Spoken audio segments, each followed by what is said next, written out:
Hey guys, welcome back. And now, after having convinced you that quality is so important, let's look at how we can increase the quality, because that means increasing our focus and being able to concentrate better whenever we try to learn or improve something. Okay, so let's first go through the definition. The definition comes from a monk, or a definition I like. It's not an official definition, but it's one I like. That concentration is the ability to keep your awareness on one thing for an extended period of time. Okay, so we want to be able to look at a chessboard for an extended period of time and only think about what is the best move, and not think about the dinner tonight and not think about anything else. Okay, so without focus or concentration, I use these two terms in the same way. Without focus, there is no quality. Okay, so what are we going to talk about in this whole segment? I will talk about the myth of multitasking and explaining why it is a complete no-go. I will talk about why distractions are costly and actually how costly they are. You will be extremely surprised. At least I was mind-boggled when I saw some of the research on how costly and how bad distractions actually are when we then measure our focus before and after a distraction. How you can use breaks to help you stay focused. And then at the end, I will show you some of my favorite practices and tools to increase focus. Once again, I need really to work very hard on this because I have this brain injury, but also for mere mortals without this injury, I think there are some practices and tools that you can really use to increase your focus, to increase the concentration power, and that's also increasing how much you will get out of every single session that you spend studying chess. Okay, now let's destroy the myth of multitasking. Sorry for everyone thinking that they can study chess, talk to their wife, watch films, and maybe even talk to some children that are running around. That doesn't work, okay? It's just clear that research in neuroscience tells us that we actually switch tasks very quickly and we don't do two things at the same time. So if in this situation you sometimes talk to your partner, you sometimes talk to your children, you sometimes look chess and you sometimes look TV, but you're never doing all four at the same time. So what that means is that in 3/4 of the time, when you think you're actually studying chess, you're not studying chess. And that's obviously very bad. So your brain can only do one thing at a time. If you don't believe me, really go to check out some research. It's quite clear that this is how it is and that our brain jumps around instead of doing two things at the same time.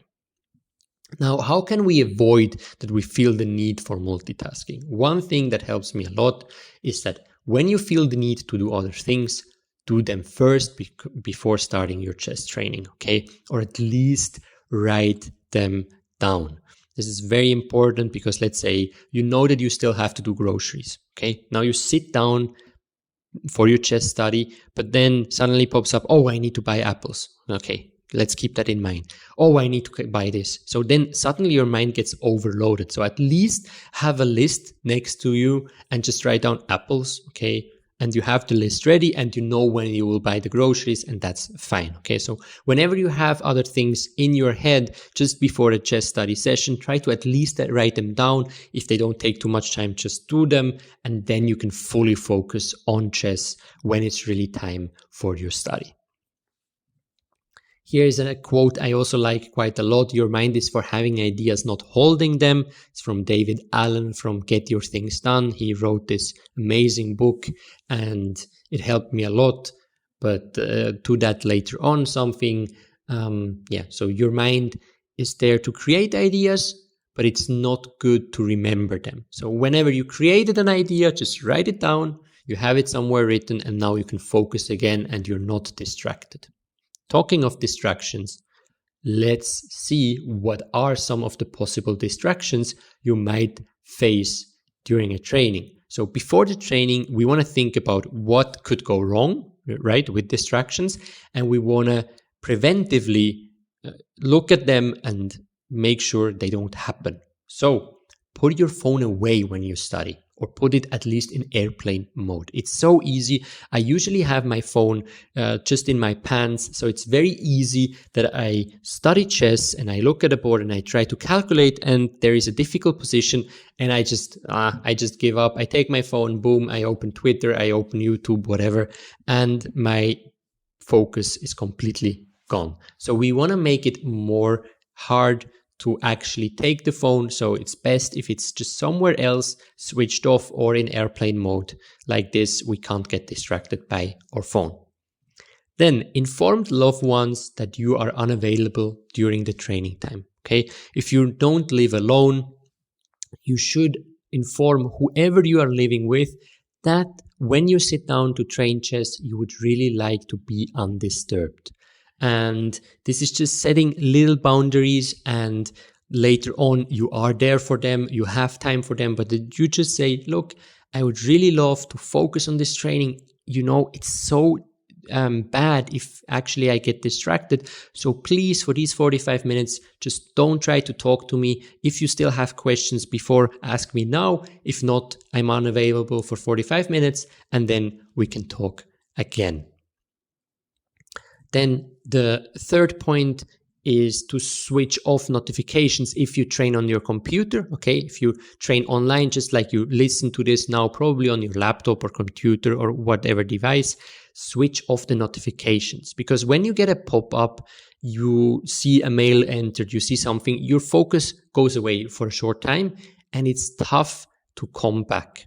Because I told you that I was so surprised of a study that is described in Your Brain at Work, a book from David Rock. And he says that after an interruption, it takes them 25 minutes to return to the original task, if they do at all. Okay, this is not about people studying chess, but it's about workers that work and somebody comes and asks them a question and then they walk away again. But this just shows 25 minutes for a short interaction is insane, right? To really get to the full focus again. So we really want to avoid getting any distractions. And that's why I also recommend bringing enough water and snacks to your training space before you train. Like this, you have your water. If you get thirsty, you can just take a sip, but you don't need to get up, go in the kitchen, have, different distractions again around other people. You might find your phone somewhere on the way. There's just too much distraction going on. For the same reason, I like to also go to the toilet before training. Just again, I have a bad habit of taking my phone to the toilet sometime and then, watching some shitty news or whatever I will open just out of habits. And that's not really great. And my focus is also gone then. So you want to go to toilet before training just to eliminate that risk again. And then you can also, as I said before, write down important tasks that you want to do after the training. Like this, you are not needing to keep that in your brain, and your brain is really free to focus fully on chess. Now, one thing that also helps me, and this is a little bit different from the things before, is to actually schedule distraction time. Okay, that sounds maybe a little bit weird. Why would you need to schedule distraction time? But it's very hard to stay completely away from, let's say, news, from social media, from watching videos on YouTube, something like that, especially for a person as young as I am. I just grew up with all these things, and it's very tough for me to stay completely away. So what I do is I schedule it for like half an hour in the evening. Right? So I say from 8 to 8:30 or from 8 to 9, I'm allowed to, do on my phone whatever I want, to open Twitter as many times as I want, to write to my friends, to see YouTube videos, to whatever, right? To see Netflix, whatever I would get tempted to do when I do other things that are actually better for me, that I enjoy more, but that are hard. Okay. Once I schedule this time, let's say I schedule it from 8 to 9 and it's 5 and I want to work on chess and I get the temptation, oh no, it would be nice to, open Twitter or whatever. I can say myself, no, I have this time scheduled. I will be able to do it. And now I can really focus better. So in a way, just saying I will anyway probably do it. I don't want to be perfectionist, but I want to do it when it doesn't hurt my focus for other things. So I do it in the evening from 8 to 9, something like that. And then I feel confident to focus on work and on chess and on whatever I want to do before. And yeah, this just helps me improve my focus once more. Then another thing I like is to have a pen and paper ready to write down whatever bothers you during training. Okay, just always have it on your desk. You can also have a Word file open if you work on your computer, if you train on your computer, but just have something ready that when a thought pops up, you can just note it, boom, and you continue. Okay. This thought will leave you alone because you know I can check after my training, after my session, after my whatever you want to study. This is written down and you can get back to it. And then a last point, okay, don't try to train if your marriage is on the line. When we have very bad days and maybe some private things are really not going well, I think it's not the timing to try to do something with great focus. Okay, this just needs a little bit of knowing yourself and feeling, okay, I'm not in an emotional state to really focus, then I won't even try it. Because if you try it, what happens is that you get even more frustrated because you can't really focus. And then you think like, yeah, now I even wasted my time. So maybe this is more the time to really unwind and do something that gives you a little bit a good feeling. And if your marriage is really on the line, you can try to save it later on with better emotions. But okay, I'm not a marriage counselor or whatever. So you hopefully need to figure that out for yourself. But I hope that you understand it's not meant literally, but whenever you have a bad day and emotionally you're just not there to focus, try to do something else to bring yourself in a better space of mind first, and then maybe you have the energy and the focus power to really do some chess work. Okay, so now let's go to taking breaks. Now, what is very important is don't study like we nearly all studied in high school. Okay, that was cramming, last minute work. It's just, oh, tomorrow is an exam. Oh, and I need to still study a lot. And then you just do an all-nighter. You pass the exam because you just remember in your short-term memory whatever it is, and you write down the things, and everything is just lost 2 days later. You can't remember any single thing. That's not how we want to learn chess. So these long, intense studies are not really for us. Let's say you realize, oh, I didn't work too much, I didn't train too much, and now I have a game tomorrow. Well, whatever you do now probably doesn't help too much, okay? The improvement, it took place before or it didn't take place before. So maybe, yeah, you can solve some tactics, but 15-minute tactics will be all probably you can do to try to get into shape, but the real work has to happen before and calmly and steadily. So you need to take breaks because your focus and retention is best at the beginning and end of every session. Okay, so a focus line might look a little bit like this. Now here we have 60 minutes. You can do 60 minutes, but you can also do less because one thing that I like is actually the Pomodoro technique. And it's really a technique that thinks about how much you should study and then how long you should take a break for. So you should study 25 minutes if you follow the Pomodoro technique and then take a 5-minute break. And then you can repeat this cycle. Okay. What is very important, no matter, how long you study, I would say maximums maybe 1 hour really of a chess study. Because even if you play classical games, you have time to stand up and to unwind a little bit when your opponent is thinking. Okay, so you don't need to really have those 5-hour sessions because during a game you're not really focusing for 5 hours. You're trying to take some break. And what is important whenever you take a break is that you really try to unwind during a break. Okay, don't take your phone and just stay on YouTube for 5 minutes and get back, or write some messages and get back.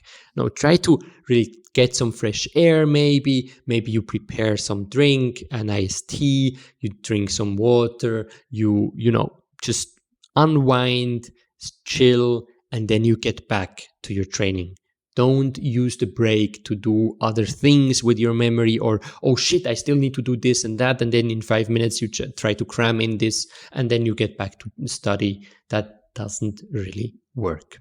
Okay. And actually, one thing that a little adjustment I did with taking breaks is when I give private lessons, usually between 1 and 2 hours, we always take a 5-minute break in between, in the middle of the session. And both I and the students realize that this is a small thing, but such a big difference. Like, they get so much more in the second half of what I'm trying to teach them. And also when they try to solve puzzles, sometimes they can't solve something. We take a 5-minute break, they come back, boom, they see it immediately, right? They are just fresh, and it can make a huge difference. So really take a habit in taking breaks and find out for yourself what is the perfect timing for breaks. Something between 25 minutes and 60 minutes of study time, and then 5 to 10 minutes of break can work very well. And now, last but not least, let's talk about some favorite practices that I have to increase my focus, to get better at concentration.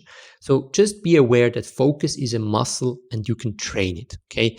There are people that say, I'm just so bad at concentrating. Well, probably you didn't train this muscle enough, okay? In school, they teach us not how to focus better. They just try to make us learn things, but they are not teaching us how to learn smart. So it's not on you. It's just nobody ever told you how to do it. So you need to train. You need to get better at it. It's a muscle that you can train. So how I try to train it is, for example, learning to do one thing at a time. I want to eat and go to toilet, for example, without just taking my phone. That is an annoying habit I have. Just whenever I do something that is maybe not as intense for my brain, I try to fill it with an activity like clicking on my phone, doing something. So I can learn how to focus on one thing at a time by just eating and not watching television or not watching something on my phone, right? I can learn to wash my dishes without having something in my ears, music, podcasts, whatever it is, right? We always try to optimize the time, but sometimes we can really learn a lot by just, as the definition says, focusing on one thing at a time, even if it's not the most, fulfilling thing or the most difficult thing. Then one thing that you've for sure already heard about and that helps me quite a lot, even if I'm not the best at it, is meditation. This is basically the way of focusing on one thing at a time. Maybe you focus on your breath, or you focus on a key phrase that you tell yourself several times, whatever it is. There are guided meditation apps that really help you to start meditation if you want to start out. Another habit that helps me is writing diary or journal. This just gets things out of my head, so I don't need to keep them there. I don't get overwhelmed with all the things I still need to do or that I'm thinking about. I just get these things on paper, and then I'm ready to focus better. And then the last one is probably the toughest to really do in practice, and that is eliminating problems you think about frequently. Now, you might have things that you think, I still need to have this talk with this person, but I really don't want to. You just push it out, right? And this is normal. This is like, we don't want to do the hard things, but they somehow, get to our brain space and they fill up something that we would like to use when we train chess. So it is best not only for your, focus, but probably also for your mental health, that you try to resolve problems that are there, that you're thinking about frequently. And again, this is not easy, and I don't want you to say what you have to do in your private life, but it is just something that I realized when I have something like this and I get it solved. I feel so much better and I can focus so much better. Okay, now if you want any tools, any favorite tools, just read the text above. I have some tools inside there as well. You can find out where you can, start meditation if you want and other things. And I hope this helps you get a better focus, get better concentration. Again, it's a muscle that you have to train, and you will get better at it, and you will get more out of the time that you study or that you work, that you do whatever with your brain. Okay, guys, now see you in the next video.